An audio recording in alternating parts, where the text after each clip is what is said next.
Okay, welcome to this week's episode of the Valiant Entrepreneurs Podcast. Now, on this week's show, we are going to be doing the Q&A. You know, we get many questions on a regular basis, and we're going to be going through some of these commonly asked questions when it comes to business and property. But before we get into this, thank you for watching. Thank you for listening, however you're tuning in. My name's Alistair Cunningham. I'm here with Tom Cook, and we are here to help you with, everyday problems and issues that you're experiencing in either your property business or your everyday normal business. So always let us know what you want us to talk about. If you want us to, if you've got a particular problem you're struggling with, let us know what that is.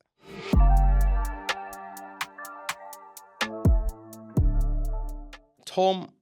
Yeah, I got some questions. Over to you. Yeah, I got questions. And let us know in the comments, is there anything about AI, business strategy, you want to ask us personal stuff, mindset, you got fears, whatever it is, just let us know in the comments. Ask us a question or put that there, and then we can feed that into one of the podcasts we do. Nicola has asked, what are the key steps in negotiating strategy when you are buying a property? So Nicola's a client of ours. She does property and she's looking to do creative structuring. So what are the key steps to negotiating a strategy? Well, first things first, you've got to determine what that strategy is. Second thing is ask yourself this question: does it genuinely help the person selling or trying to offload the asset? Before you can get involved in any strategy, you've first got to make sure it serves who you're trying to serve. Because, quite often I've seen people, especially in property investors, what they do is they've got the predetermined strategy they want to do that property on. They want to get it like very low money down, or they want to do a delayed completion or some sort of creative structure where they actually don't pay any money until they've made the money. Now, that's a difficult thing to sell to somebody, especially if they don't know anything about the non-conventional ways of selling assets. So number one, does it serve the person that you want to actually serve? Okay, does it really help them and they really serve them? Before you can get involved in negotiating, number one, does it serve them? Number two, do they fully understand what it is? Because, me trying to sell you a strategy that you have no clue if it is legal, if it works, if it's actually for you, is a pointless exercise. It's like trying to sell snow to an Eskimo.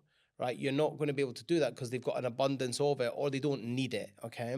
Or they don't understand why you're trying to sell them it because they've already got loads. So if you're trying to sell a creative strategy to somebody and they don't really understand it, you're always going to be pushing uphill. They need to fully understand it. So you have to make sure that, number one, they're sold on that strategy. Does that make sense? Yeah. Because you can't sell somebody onto a lease option agreement who thinks it's a scam or who thinks it's dodgy or doesn't believe in whether or not it's the right thing for them. So first things first, you've got to sell them on that strategy before you move on to negotiating the numbers and negotiating the exit, so to speak. Now, how do you get it so that they actually buy into the strategy? Well, I guess it comes down to clarity. They've got to see the benefit of it, not the feature of it. So I can say to them, hey, look, I'll buy the house off you in 5 years and I'll pay you in 5 years, but I'll take control today. Now, to the everyday normal person selling the house, that seems a bit like, whoa, what the heck? That's a bit bizarre, right? But once you've explained the benefit, it's easier to sell and carry out the feature. So it's the same as anything. You sell the feature, you sell the benefit, not the feature. You sell the sizzle, not the bacon. Does that make sense? Right? And the reality is, if you can sell the benefit, not the feature, they're more likely to convert. What about then, so in particular, let's say you're doing a buy refurb and you found a property, you've gone to view it, you like it, it's on for X amount. How do you negotiate with the agent or the vendor? Well, negotiate the price. Mm-hmm. Well, that comes down to many things. Okay? Number one, you've got to have a real understanding of what's the market value of the property, okay? And how much, work backwards. So take the market value, take off the cost of refurb, take off your profit margin, and then that's your figure, right? But you've got to get that message to them so they understand and see that. Because you've got to remember, people, when somebody's selling something, they want the maximum price. When you're buying, you want the lowest price. And you've got to find a middle ground. But you can't win every deal. And I get people come to me all the time saying, Alistair, I really want to get this deal, but I need to pay $150 for it. And I'm like, well, what's the vendor saying? Well, they want 200. They won't take less than that. And I'm like, well, then walk away. Yep. Or like, what do you want me to do about it? I can't magic thin air, but people get so like, well, there must be a way. There must be a way. Sometimes there's just not a way. Sometimes you can't agree. Walk away. Move on to another deal. You put so much energy into that. Just move on to the next one. Yeah, absolutely. Okay, the next one. Michael's asked, what do you think is the biggest obstacle in property sourcing present day? And then how has this changed over the last 12 months? All right, biggest problem I see in property sourcing is uneducated people trying to do it. Okay, and what I mean by that is people that see, the ads and they see the book and things like that, and they want to make 100 grand a year, but they don't want to invest in proper training, or they might go to entry level training and think that that's the full picture when actually it's not. What happens is these people, they go onto Rightmove, they phone up the agents, hey, I'm a property sourcer, blah blah blah blah blah. They go out, they make promises they can't keep, they have nobody that's going to buy from them, and they just end up ruining it for all the good property sources out there. The other problem I see is because they're uneducated in what they're doing, they don't really know how to stack a deal. They don't know how to carry out thorough due diligence. And the third problem I see is most people that start in property sourcing, they do it because it's a low money down strategy in order to get involved in property. Most of them have never actually bought a house in their life. So they never know the buying processes. So they don't actually know the buying processes apart from what the textbook told them, but they've never experienced it. So I've bought and sold many, many houses. I can tell you the problems that you'll experience when buying a house. I know what's going to happen, what's not going to happen, and I know the things that are going to come up and batter you around the back of the head when you're least expecting it. Most of these property sourcers, because they've never bought a property in their life, they probably live in their mum's basement, and they don't know what happens. So when they sell a deal to somebody, they don't have a clue what happens after they send them to a solicitor. Yeah. Does that make sense? It causes a lot of problems, a lot of delays, and a lot of deals to fall through. What was the second part of the question? How has that changed in the last 12 months? It's changed in the last 12 months because, property sourcing's become, there's more people doing it. But just because there's more people doing it doesn't mean it's got harder. It just means it's changed. Like, more shit people doing the same job makes it better for the good people. Does that make sense? I think the more shit people that are out there doing it, make it easier if you're doing it right. Because, when you do it right, you do it well, you're going to get better clients. The biggest problem you're going to see is investors being put off by property sourcers because they've had interaction with the bad property sourcers and they've lost money, or the person didn't do what they said they were going to do. What can the good property sourcers do then? If you've got investors who are skeptical because they've dealt with somebody who's shit and not very good, what can they do? Well, look, all you can do is evident who you are and what you do. Like, I've been involved in over 500 property deals. I've bought and sold many, many houses for myself and investors. We can back that up. So when an investor comes to me and says, I want you to help me buy a house, then we've got that credibility there. What you can do is you can honor your word, you can have clear terms and conditions, and you can honor them terms and conditions, and you can pick up your goddamn phone. So if something goes wrong, don't ghost people, because that is what amateur, immature 18-year-olds who are starting out in property sourcing do, right? You're running a professional business, right? You should be treated like a solicitor, like a finance person. And would a solicitor not answer the phone because something's going wrong? No, they would answer the phone, okay? So it's just about having business integrity. And I think the problem is people see property sourcing as a quick route to fast cash, right? And that's what they get told. They get sold that dream by a lot of people, okay? And I want you to understand that it's a real legitimate business, and real legitimate business takes time to build, time to make sustainable, and you have to have an infrastructure in there to make sure you're running it as a real business. And there's so many good sources out there, right, that are running it properly. Like, there really is. Yeah, and the amount of crap there is out there will amplify. If you're good, it will just amplify you more. So it works in your favor. Absolutely. Somebody in the group as well asked, where is it? So they have a limited company for a property that they currently own as a buy-to-let. Do they then need to have a separate company for a sourcing business? I would. So this is like a business setup. Yeah, I would. So I would have two separate businesses, one for the purchasing and holding of assets and one for the activity of property. You wouldn't want to intertwine them both because, let's say you have a problem in your activity business, your entrepreneurial business, and let's say something goes wrong and somebody sues you. There should be no assets in that business. So if somebody sues you, you've got exit clauses, you've got exit opportunities there. Whereas if you've got 3 assets in a company and they sue you, well, then the assets are within that company. It's a bit more risky. Okay. Another good one's just come in. This is from Justina. She says, Rob Moore recently said that London house prices are going down by 40%, creating drama to leave the UK ASAP. Can you address this? What's your view on that? London house prices it's not really my main market. I don't really look around London because I don't focus on London. I never have done. But yeah, I do know that prices are dropping in London. 40% is a big drop, though. I don't imagine it's going to be that high. I would imagine it'd be less than 10%. But I don't study London, so I don't know. People are leaving the UK. Yeah, there's no denying that. There's something like 10, 11,000 people a year, millionaires a year, leaving the UK. But they're leaving the UK for different reasons. They're leaving the UK because of Labour and how it's become so entrepreneurial. So I don't know the answer to that question. Is London going down by 40%? Maybe, maybe not. I don't think it will be, but maybe not. Okay, that's fine. I've got a question.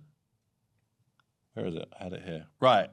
If you were starting again with no audience, no team, no budget, what would you do first? Property sourcing. Sourcing's a great way to build cash. It's a great way to build cash, right? Look, if I had listen, before I wrote Whatever It Takes, I had no audience. Nobody knew who I was. I had nothing. I literally had a dream of how I want to make money. I had a vision of making that in property, and I had to go out and I had to do the hard work. I had to do the input and the effort. People are scared of effort. They really are. The people want success quickly, but they don't want to put the effort in to get success. They want to see results quick, but they don't want to put 3, 6, 8, 12, 15 months worth of effort to get that. But if I said to you, you could work for the next 12 months so solidly on your business and then live happily ever after, would most people do it? The answer is they'll say yes, but they'll give up after 2 months, right? Now, when I started, and if I was to start all over again, I would go out, I would define an area, I would find properties in that area, and I would network like crazy, and I would sell them deals for anywhere from £3,000 to £12,000 every single deal. That's what I would do. And I would take that money and I would reinvest it into assets that provide some sort of some part passive income. I don't believe in truly passive income. I believe you can get mostly passive, but there's still some activity involved. So I would use money from property sourcing, funnel it back into rent-to-rent deals, lease option agreement deals, and then build up active income from sourcing, passive income from rent-to-rent deals, and then all of the money I'm making from both of them, I would then put into purchase and buy refurb. So do the noisy activity now, sourcing rent-to-rent, to then do the quiet activity when you've got the money. Because, let's face it, doing a buy, refurbish, refinance there's not a lot of activity going on there unless you're doing it yourself. I don't do them myself. So, really, what's the involvement in buy, refurb? I'll go and view properties, I'll instruct my build team, and I'll go and do video catch-ups. That's it. Nice. And the other question I had was, why do you think people don't go beyond a one-man band? Because their staff say they're going to stay with them forever, and then running away now. after 6 months of getting to know him, building him up, empowering him, taking him on weekends away, taking him on nights out, and you really empowering him, he abandons the team for tax-free living in Jersey. So yeah, that's why. No, on a serious note, why do people not go above one? Why do people struggle? What was the question? Why do they struggle, or why do they not? Yeah, why do they not go beyond being a one-man band? When you're a one-man band, right, there's a lot of people who will criticize it, saying you haven't got a business, you've got a lifestyle business, right? And I agree with them. It's not a business, because it's only a business if you can go away and still, make money, right? So I agree with them, and it's not a business. But does it have to be a business?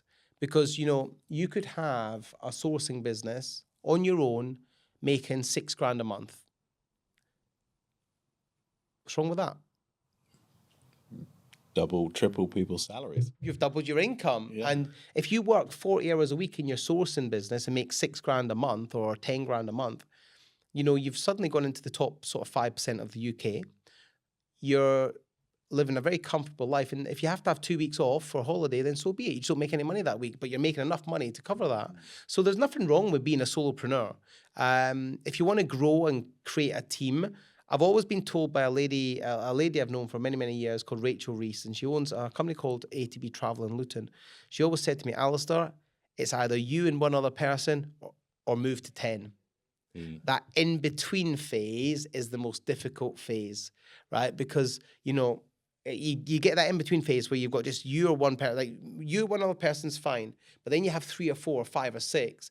It's a difficult area to be in, because think about it. When you start employing people, if you're employing them like as PAYE, you've got all the additional costs from PAYE. Yep. That is extortionate. By understand this. It's not just, you know, if I employ a member of staff at £3,000 a month, I'm probably going to pay £1,500 on top of that to HMRC just for the fact that I employ them.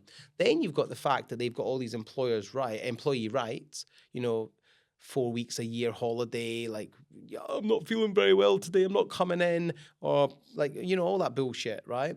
You've got to deal with all their drama and all their bullshit, right? Then you've got HR problems. Then you've got snowflake generation. You've got the woke generation. You've got the purple hair brigade generation, right? All these people are snowflakes, entitled people, and they're all like, you can't speak to me like that. You can't do this. You can't do that. It's a nightmare, right? And there's a reason why, you know, there's a lot of people don't want to employ people. So I can see why, right? But Rachel always said, look, Alistair, keep it yourself and one other person, or get 10 and above and bring in HR. Bring in a HR department, or bring in a HR manager to look after them, or a business manager to oversee everything. And then, like, you don't need to be involved in it. But, you know, they say there's no growth without employees. We've got AI. You know, AI doesn't phone in sick. AI doesn't complain because it's got the shits because it went out all weekend, got pissed. AI doesn't complain because it's... No, this is real, mate, right? AI doesn't complain because its girlfriend dumped him at the weekend and they're not feeling very good in themselves. AI doesn't complain because, you know, they're feeling depressed. AI doesn't complain because they had too much to drink and they're hungover. AI doesn't complain because, you know, they're just feeling a little bit lost at the minute, right? AI shows up regardless. So, you know, if you're one of these snowflake woke type people, watch your back. AI is going to replace you very quickly and you'll be less woke. Let me tell you that. When you're cap in hand begging the government to bail you out because you don't have a job anymore because you've been a lazy motherfucker. So, yeah. Oh, nice. Not really, but it is what it is.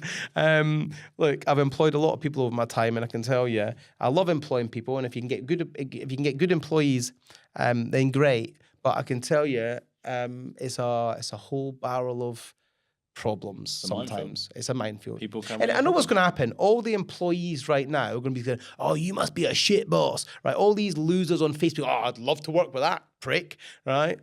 You wouldn't get a chance, mate. Right, but that's the problem. Like it's just, you know, you can tell who the 9-to-5ers are in comments. It's always really funny. You can always tell who the 9-to-5ers are. Well, they don't see it from that. It's a different point of view, and they don't see it from that point of view because being a business owner, so it's a different kettle of fish. 100%. You've got employees, you've got business owners. They have very different mindsets, very different attitudes. In my opinion, and I'm not referring to any of my staff, but you know, I go and play poker on a regular basis, and I listen to the conversations of normal, everyday 9-to-5ers, and I can tell you, it is depressing. It really is, and it's you know, you listen to how they speak about their breaks and about this and about that, and it's like, my God, you know, if you just opened your mind, you might have better promotional opportunities. You know, if you just stop being such a jobs worth, you might actually go further in life. Listen, I'm not criticizing 9-to-5s. I'm not. I'm just saying, if you're one of these woke 9-to-5ers who's entitled and you're instantly out the door at 5 o'clock and you're instantly, like, you start at 9, you finish at 5, you don't do a single thing extra, and you're just not amenable because it's not in your contract or because of this, then you know you're going to be a 9-to-5 for the rest of your life, and you're not going to be getting much promotion. It's fine to do that, just don't complain about it when you're not advancing or your pay's not going up. I think that's the... If you want to go in at 9, clock out at 5, great, happy days, and you're happy with that, perfect. But then if you're going to go and complain about it, I'm not getting a pay rise, I'm not advancing, I'm not going anywhere. Well, Do you there know, might be as a an reason for that. As an employer, we see the people that go above and beyond, Mm-hmm. and we want to reward them. We really do want to reward them, right? The people that go above and beyond, we want to reward. The people that, like, I used to have a member of staff that if and again, the jobs worth 9 to 5 will completely agree with this member of staff, right? I'd have a member of staff, and it'd be 3 minutes past 5, and I'd ask them to just respond to something very quickly. No problem, I'll do it tomorrow morning. Well, no, because the business needs it now. So, and they used to complain about it, or I'd ask them a question as they were leaving the room, and I'd say, "Oh, quickly, what about this? Oh, no problem. Can we have that meeting in the morning?" It's a 1-minute conversation. Like, come on, like, get a bit of drive. But yet the same person would have extended lunches. The same person was always 15 minutes late in the day, right? And it's just, do you know how much fucking annoying that is, right? And, let's look at Adam, right? Adam Brown, he works for us. He's part of our team. Adam goes above and beyond. Yeah. He really does. He goes above and beyond, mate, right? He's a 9-to-5er, right? He's a 9 to 5. That's his contract. But do you know the amount of times I'm here till midnight and he's still here? Yeah. Do you know the amount of times I'm working and I'm like, Adam, we need to go into this. And he's like, yeah, let's do it. And he's just always like, Adam's my, let's say, executive assistant. He's my right hand to what I do on a daily basis, right? But he never, ever, ever complains. He never complains. I've never heard Adam say, "Oh, no, I've got to be somewhere at 9 o'clock, or I've got to be here, blah, blah, blah, blah." Never complains, right? So he goes above and beyond, right? And guess what? He's had a pay rise every 6 months, right? Guess what? I take him on breaks. We go away. We go on trips. I took him on a 10-day American road trip. I took him to Vietnam. I took him to Italy last year. Romantic getaway. We went on a romantic getaway. I took him to Prague last year. I took him, last year he went abroad 3 times, right? And guess what?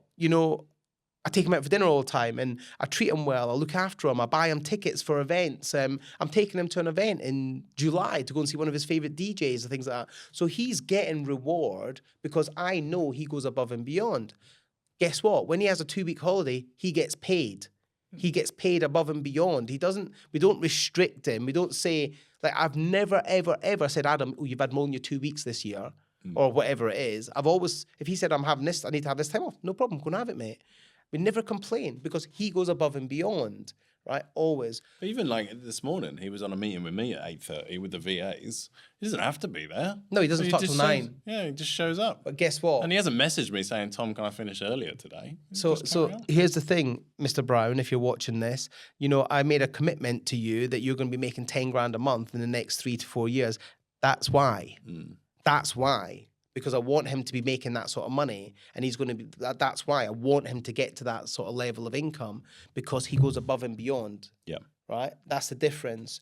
These people that are so fixated with leaving at 5 o'clock on the dot, not doing anything that is out of their comfort zone, and that's not my job. You deserve to be where you're at. Yeah. Right. And the people like Adam will go very, very far. You won't. And that's the reality. And we see it. We might not tell you we see it, but we see it. Yeah, trust me. It does get seen. 100%. Yeah, fantastic. I do have one more quick question here, actually. I just had it come in a couple of days ago, and I've been meaning to respond to the person personally about it. So this was in our private members Facebook group, and it's from a gentleman called Robbie, and Robbie was talking about tax structure, and he was asking about, look, he's got single lets that he bought in his personal name, and he wants to now, obviously, if they're in his personal name, those of you listen to this, if you buy a property in your personal name, you can't offset certain costs because it's personally acquired. So he wants to know about the tax implications of moving it into a company. Now, in a nutshell, the easiest way to do this, you're going to have to speak to a good accountant, but in a nutshell, here's what's going to happen. If you move a property from a personal name to a company, that's a transaction, right? So that will instigate, one, capital gains tax for you in any profit, and secondly, stamp duty. So there's going to be the additional cost that you have to bear, okay? Go and speak to an accountant, speak to my guy, Bilal, and he might be able to advise you on that. But anytime there's a transaction in property, there's tax. So going from personal to limited is a transaction. Good to know. Yeah. I didn't know that. I had another one, actually, that come in. It's just come off the top of my head. There was a lady in our group wanting to know how she can save stamp duty. and not pay as much stamp duty. Obviously, stamp duty changes come in, massive increase. The easiest way is buy uninhabitable properties. Buy properties that don't incur stamp duty. Boom. Simple as that. Yeah, on that bombshell. On that bombshell, let's get out of here. My name's Alistair. This is Tom. See you next week.